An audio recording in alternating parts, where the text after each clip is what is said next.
Hi, and welcome to the Soul and Survival podcast with Grant and Louise Bentley. We have run the Victorian College of Classical Homeopathy since 1995. We are both qualified practicing homeopaths, and Grant is also a naturopath. Together, we discovered a link between energy and facial structure based on traditional ideas from homeopathy that have roots going back 200 years. This project is called Homeopathic Facial Analysis, or HFA for short, and has been the cornerstone of clinical diagnosis and training courses since 1999. Between us, we have written and produced 7 HFA books, including Soul and Survival. Soul and Survival is the philosophy of energy influencing matter and how this energy forms individual facial structure, our unconscious drives and fears, our life patterns, and universal time cycles. Well, hello and welcome everybody, and welcome to you too, Louise, and we're ready for yet another podcast. We've just been away. We went to Morocco for a few weeks, which was doing an intrepid tour, giving them a plug because they were just fantastic. The whole tour was fantastic, and what a great country it is. So welcome to you, and what have you got for us today? Okay, thanks, Grant. Well, it's really nice going away, and we've done it many times before, and we always learn a lot when we travel because you can't help but look at faces and culture and behaviours, and you understand that energy's behind it all, and that brings us back to Soul and Survival, which is the name of the podcast and something we want to keep sort of discussing and sharing because it's so fascinating. So how about you just start by going back into your memory, and how do you reckon Soul and Survival got started, and what does it even mean? All right, so we're going to move a little bit from the practical part of homeopathy, which we'd been discussing before, if we're going to go into Soul and Survival, which is a bit more of a philosophy. It came about essentially because, look, the whole facial analysis part came about because I was looking for a way of improving my clinical results, and I'm not sure whether we've discussed this before. I've sort of forgotten what we've discussed already, but what ended up happening was that, I just found that the normal Kantian constitutional prescribing was just a little bit hit and miss, and there were a couple of new methods of doing homeopathy and case taking, and I gave a couple of them a go, but honestly I didn't see any appreciable difference. So I just stuck with the normal Kantian prescribing, which is trying to understand the person behind the pathology and then matching what is essentially the mentals, the personality profiles, the sort of a Tyler-like drug pictures. And occasionally you'd get these great hits, and when you got a good hit, then all these miracles would take place, but then reproducing those miracles I found to be a pretty tough ask. And I guess the whole thing was about trying to make homeopathy work for me. So after reading the Organon again, I realised just how much the miasm has to form the basis of any constitutional prescription. There were a number of other authors, Allen, Roberts, etc. Forbuster was another one, that make mention to how the miasm forms facial structure. And then I started having the idea that if the miasm forms facial structure and we knew how to read that facial structure, then what we could do is do a facial analysis to tell us the miasm of the patient before selecting the remedy, and that way we can select a remedy that's in harmony with the miasm that is dominant in the patient sitting before us. So that's how that started. That's it in a nutshell. But what the whole sort of philosophical component, which we ended up calling soul and survival, is there that we started seeing very, very similar stories from people whose facial structure all belong to the same group. So what I mean by that is that we would have people come in, I'd do a facial analysis on them. They'd come in being either psoric or what we would regard as the yellow colour group. And the reason that we did the colours is because we just wanted to take the whole pathological names out of it, particularly because there's a hierarchy to it, that SORA is the least...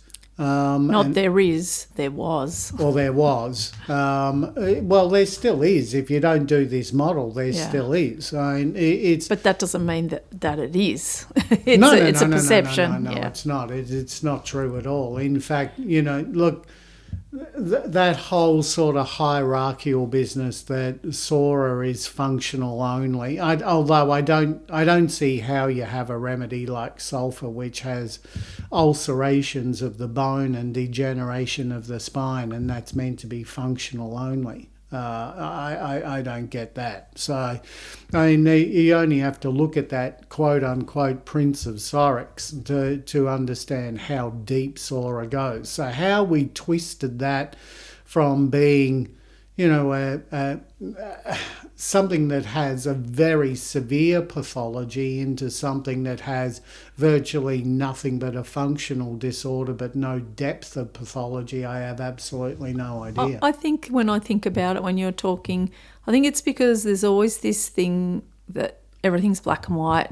So what's not understood fully is that SORA or yellow, the colour group, can be functional or it can be really deeply pathological. It really just depends what stage the patient's at. So it's all about patients can present with functional problems when they're in the syphilitic group or the psychotic group or the psoric group, or they can present with quite heavy pathology, and the miasm doesn't dictate which of those groups they're going to fall into, nor does their pathology, or whether it's a lighter version or a heavier version, make you choose one remedy over another. That's just the stage they're at. That it's a stage thing versus a choice of remedy or miasm, and they're just different. They're not the same at all. I've probably done a really bad job of explaining that. No, you haven't. But what happens though is in contemporary homeopathy, what we're saying is that those stages, I think a lot of presenters, a lot of teachers are saying that they are different.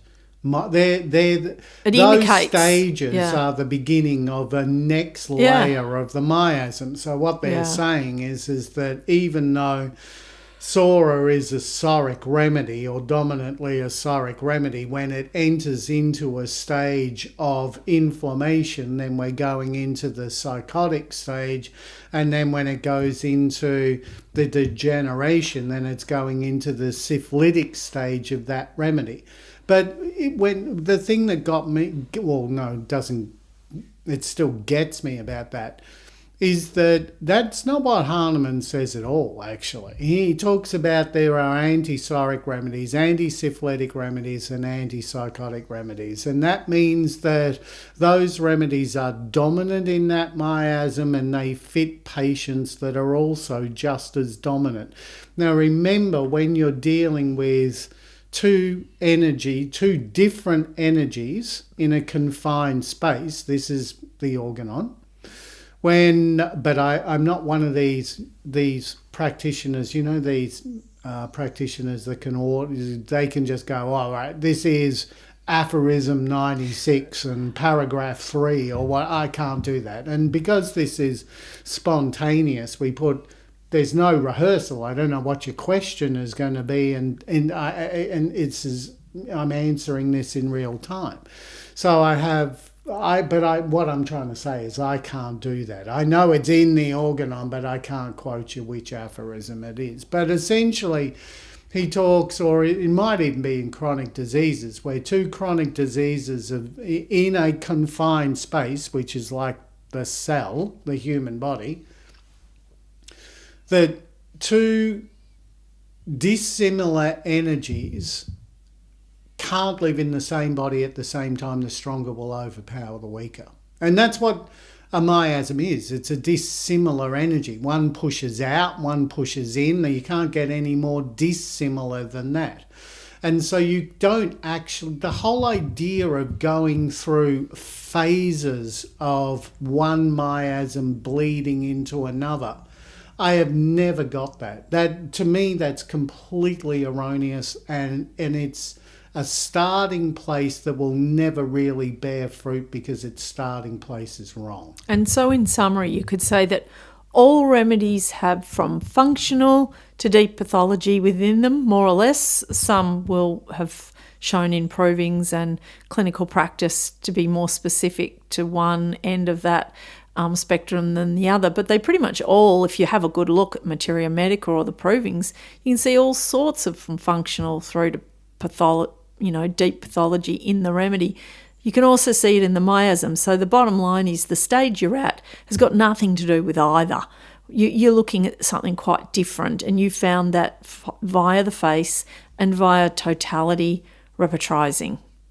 Yes, that's right. And well, first of all, even if that a miasm is a suppressed pathology, which I don't believe it is, but even if it is, when you look at chronic diseases, Hahnemann goes to great lengths to, it's not about scabies, it was about leprosy.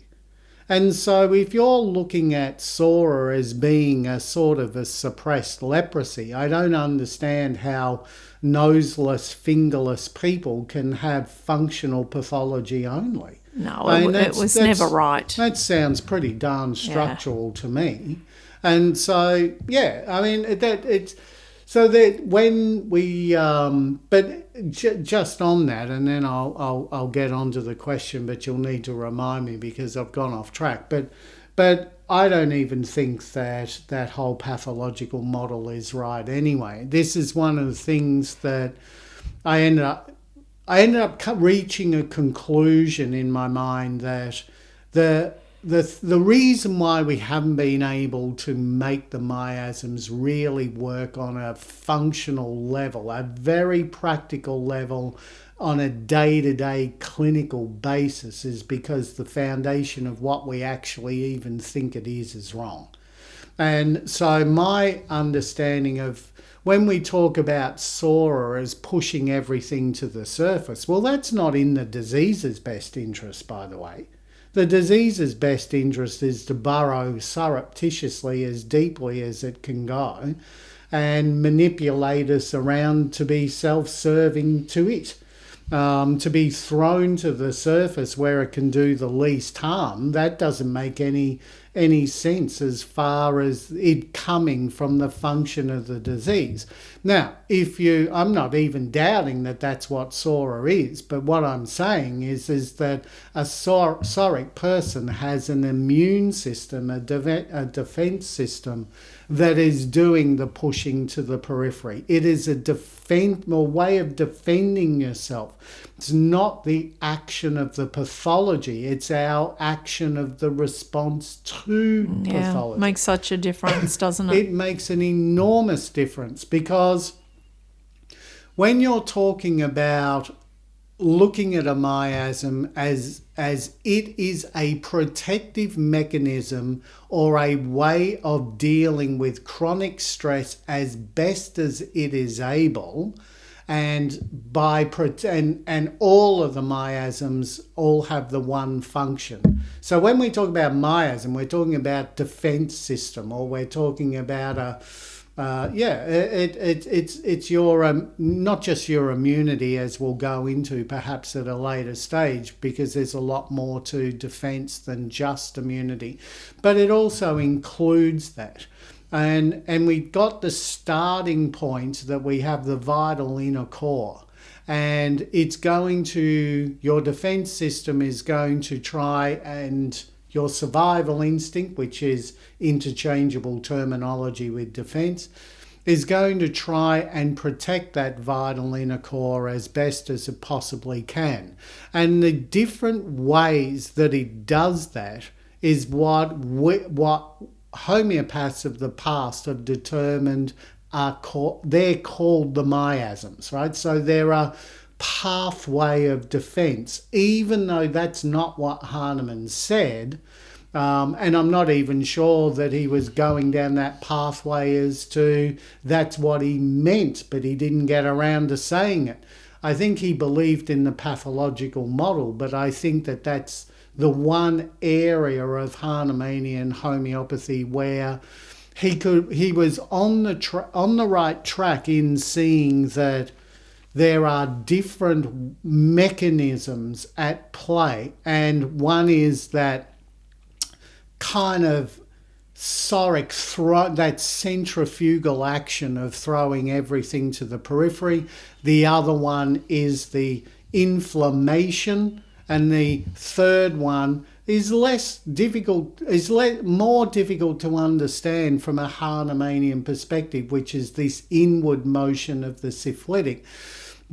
Until you see it from this defensive mechanism, which instead of trying to push out to the circumference by using vast amounts of energy, the syphilitic defense system shuts everything down so it conserves energy for a longer fight. Whereas Sora protects the vital inner core by throwing everything out onto the circumference where it can do the least harm, and the psychotic miasm is one that tries to imprison and limit the impact of any invading infection by surrounding it either into a pocket of congestion or a prison of inflammation. And Hahnemann saw those three things at work, but he still was going down a pathological model, and that's been our mistake. If you can switch that into this is how this patient is defending themselves, then suddenly it makes sense why we need to choose a remedy. And let's just stick with sulphur. If you've got a yellow patient in front of you and you've done the facial analysis and you worked out that they are going to, when they're sick or when they're under chronic stress, they're going to try and push that tension or that infection as far away from the inner core as what it can. Now it makes sense to give a yellow remedy or a miasmatic remedy to help that person's defense system do the protecting in the manner that it's designed to do. So it has two aspects, which is really important, not just the miasm.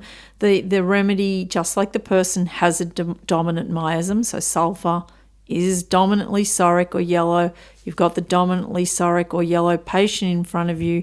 But it's got to do another thing as well. It's got to match the totality. And I think people get a little muddled because there's a lot of homeopaths that use the miasm in this sort of set and forget way that, okay, you're soric, we better give you some sulphur. It doesn't work that way. No. You've got to have the dominant miasm and the totality. But here's something that just struck me as you were speaking about, the pathology and how Hahnemann saw it.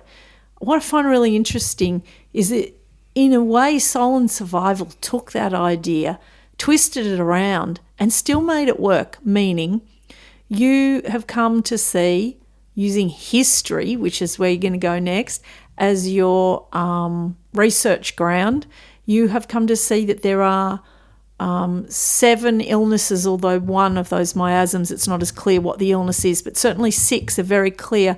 Hahnemann mentioned them, Kent mentioned them, things like the leprosy, the tuberculosis, the syphilis, the psychosis, which I know you see as being smallpox. There are all these different illnesses that resonate deeply to each miasm, but not in a literal, you've transferred that illness through your genes from your ancestors, but in an inherited memory way, meaning the cultural impact of that disease at a particular time in history was so profound, along with all the social changes that occurred around it and through it and with it, that you believe we have all inherited one of those 7 memories, and that drives our life, drives how we get sick, how we defend ourselves, everything. And this is where soul and survival is deeper and more expansive than even the clinical work, and that's incredible in its own right.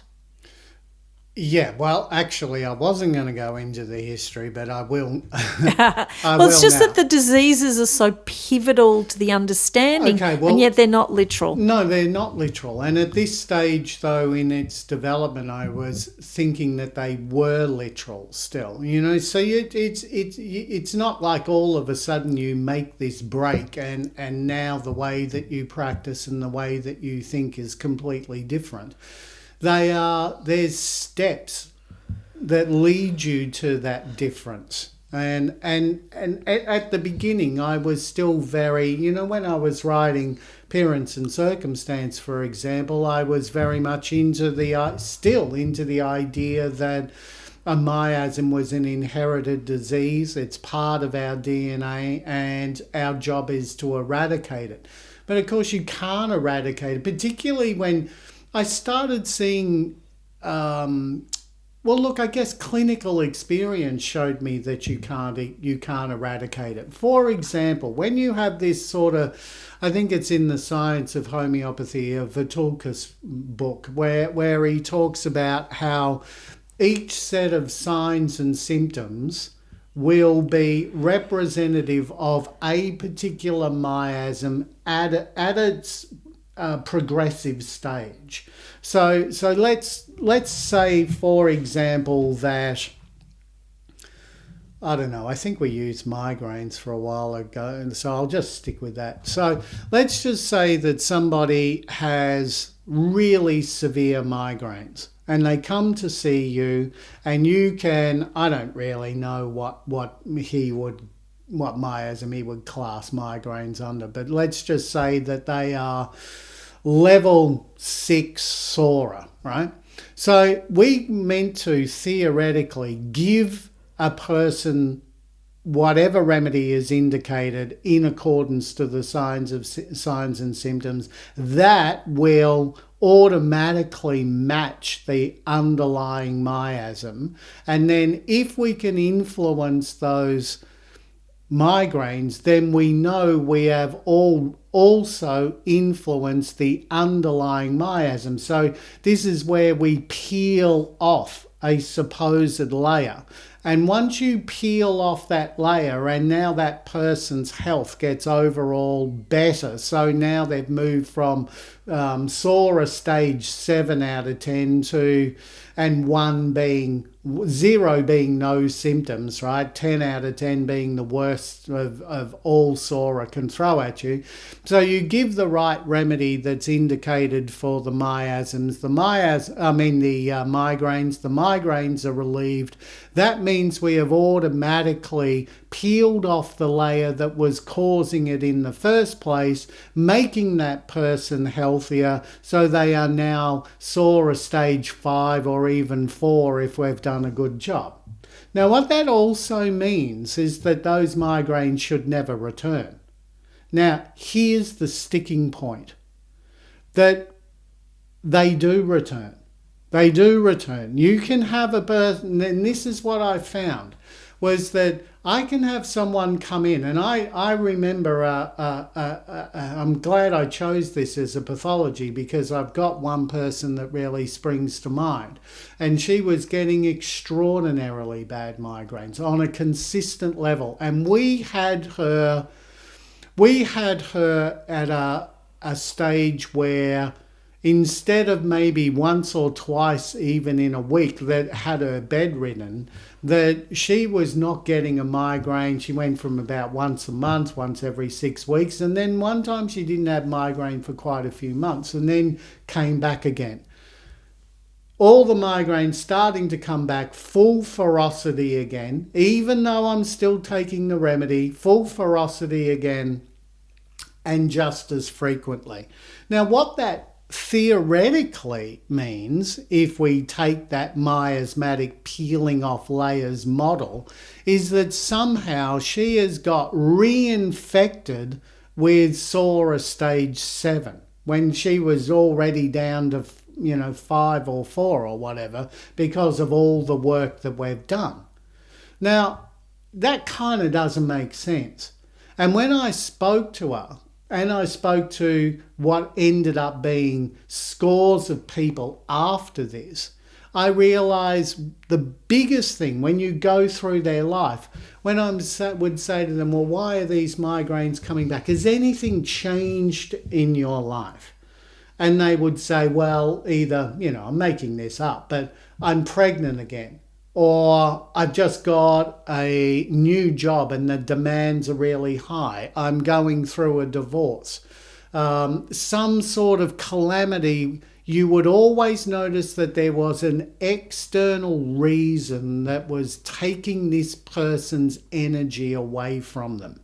And what I began understanding is that it isn't about infection. It's about energy, as you would expect, because we deal with an energy medicine.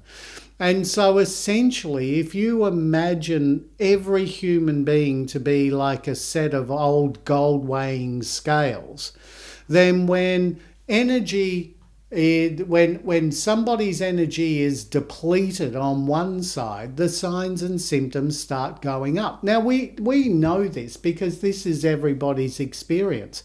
If you burn the candle at both ends, whatever you are most prone to or whatever are your weak areas will always start to show themselves more strongly, because you're not eating right, because you're not sleeping right, all those sort of, these really important energetic factors. So to me, there's no such thing as these peeling off layers, and the sooner that we get rid of it, the more clearer as practitioners that we'll become. But to me, just in summary, you have the genetics, I guess, and then which are going to leave you prone to certain pathologies or certain functions and certain pains. And then you have the lifestyle, which either means that you don't get, those aches and pains or potential weaknesses filled, or you do if you do it live life the wrong way, or perhaps just get a little older and your life force isn't as good as what it used to be. So I sort of see pathology as a response to the stressors that are going on in your life, plus the genetic factors. That's fair enough. I can understand that. Of course I can, because I've been practicing that way for many years now. I guess, it is hard because it's really easy when you're talking about big concepts, and it's difficult to take people from a point of view that has got some truths in it, but it hasn't been quite packaged correctly to be clinically effective on a consistent basis. And whereas the HFA model has, and we've proven that to ourselves and many others over and over. But I guess if we're going into soul and survival, and this is an area that I'm particularly proud of what you achieved here, because 2003 is appearance and circumstance, and yet by 2006, you, only 3 years later, you were questioning what is this miasm? It doesn't seem to be just the pathology. It's not just an inherited genetic thing. It's something else. Okay, so you determined it's a defense mechanism, a survival instinct.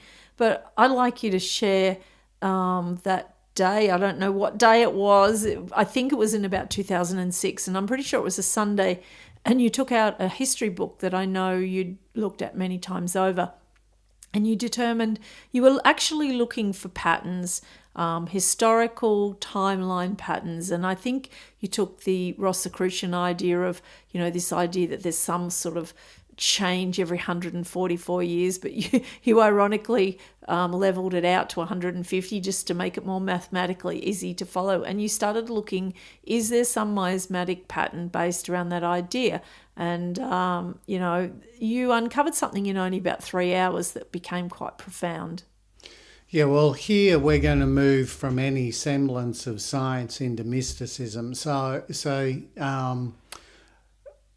stay with me here for a minute, because it now it requires a different hat on our head. So we're moving away from the pragmatic and the provable into a slightly, like I said, a more mystical quality. And what sort of struck me about this was, what made me go into this in the first place is Kent, really. And it's Kent's writings where he talks about epidemics, and he says that epidemics are a product of their time, meaning that each disease of a certain era is almost bought in by the psychology or the personality of that particular time. It's a representation of that time. And what it doesn't mean to say that that disease will only affect that time, but what it will do is that it will capture the nervous systems and the zeitgeist of that time.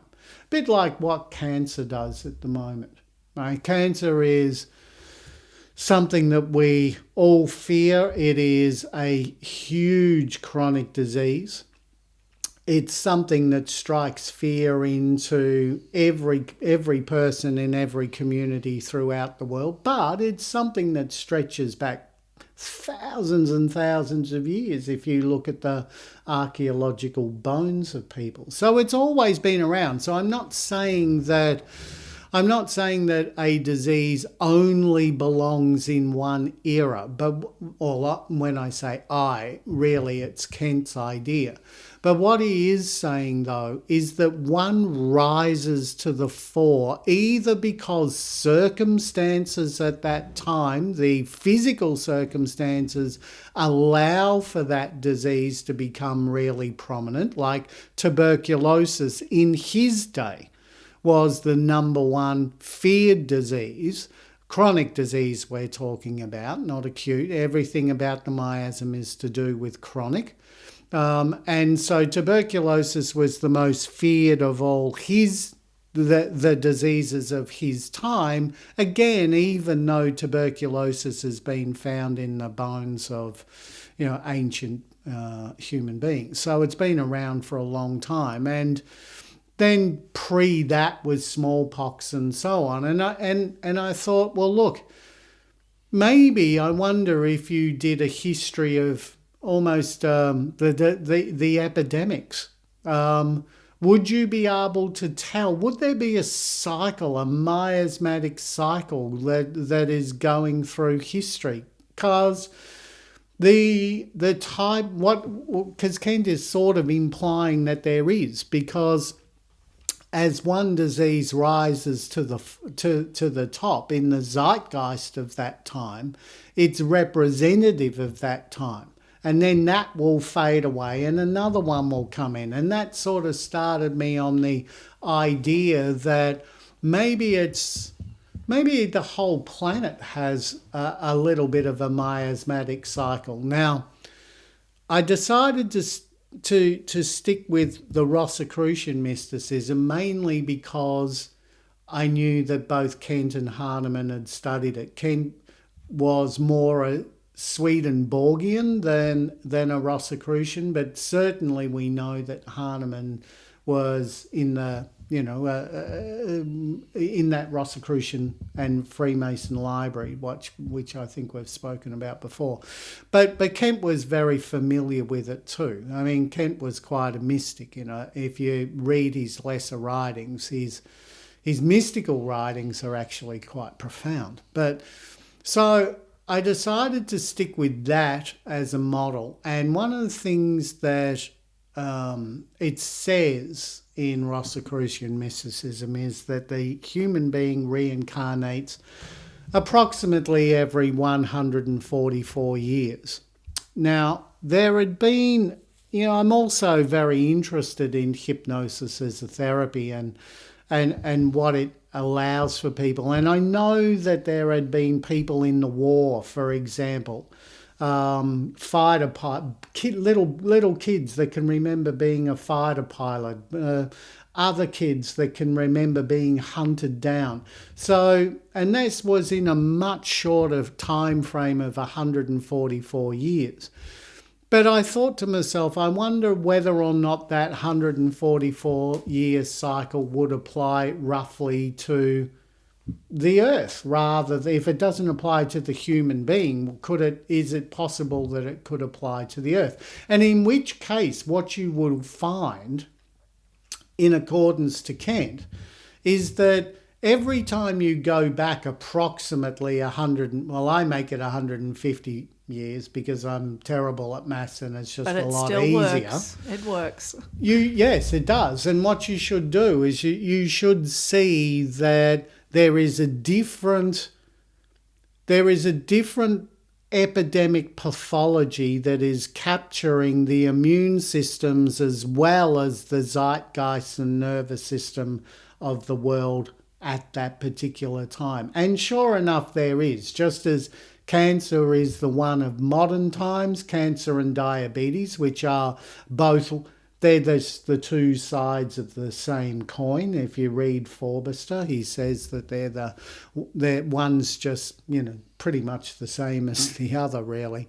And then you've got also, if we go back to, because if you start, we needed a starting point. And we always had a starting point. And when I mean a starting point, we needed a pathological starting point. Now, we had one. This is not lucky for the people that got it, but lucky for us few hundred years down the track, is that we had the starting point of syphilis, which is a dominant miasm, and we had the starting point of it entering into what is regarded as European society or Western society at around about 1500. So what I did is that I stuck with a Eurocentric model because I didn't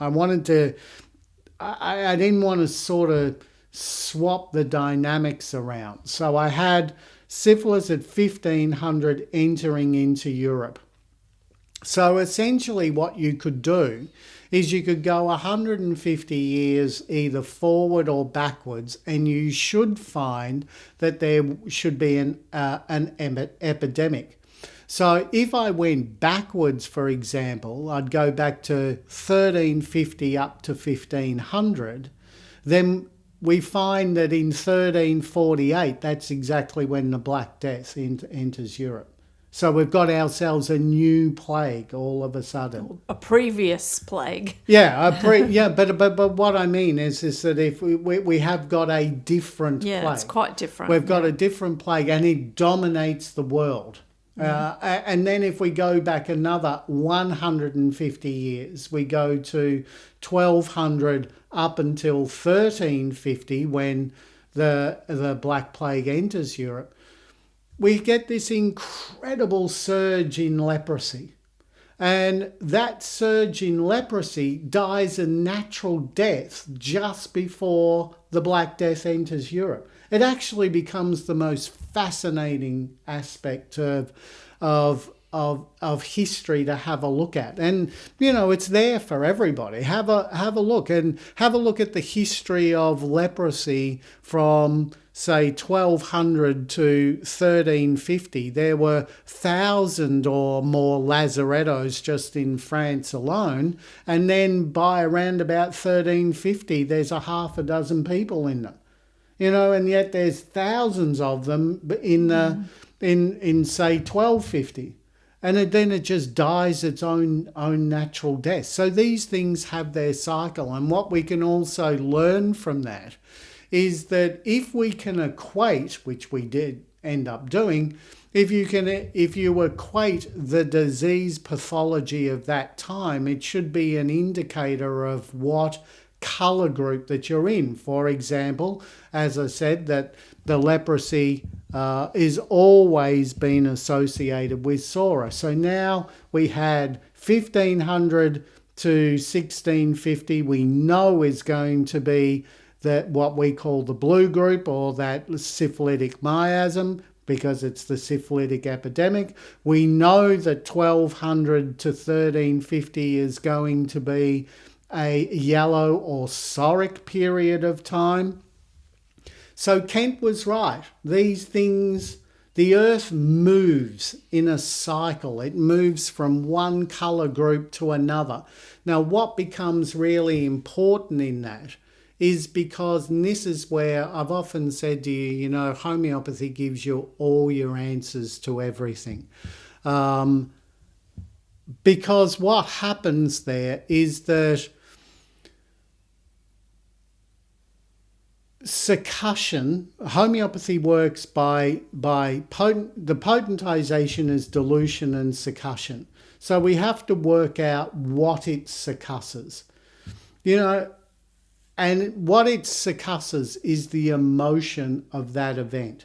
It's so complicated and we're running out of time. What I'm going to do is that let's talk about it next time. Let's start exactly from this point. Yeah, I think that would be really fantastic, because I personally found as soul and survival, the concept kind of just flowed, and it really flowed. Once you opened the door, once you just saw those few synchronistic times and diseases, an enormous amount of information started flowing and everything fitted into it. It's just extraordinary. What I find interesting, and I'll get you to think about this before the next podcast, is when you were talking about Kent and tuberculosis, you were saying, of course, you know, chronic disease, not acute. But the reality is a lot of these epidemics had an acute nature to them, and yet they've had a profound chronic effect on inherited memory down the track. So that's kind of an interesting differential between we'll go into chronic. there, and we'll go into what that inherited memory is next time. It's fascinating. But until then, okay, I hope you enjoyed this podcast, and we'll catch you next time. Okay, bye-bye. Thank you. Bye-bye. Thanks for listening to Soul and Survival. If you are interested in more information, books, courses, consultations, learning more about facial analysis or life themes, please visit our college site, Victorian College of Classical Homeopathy, vcch.org.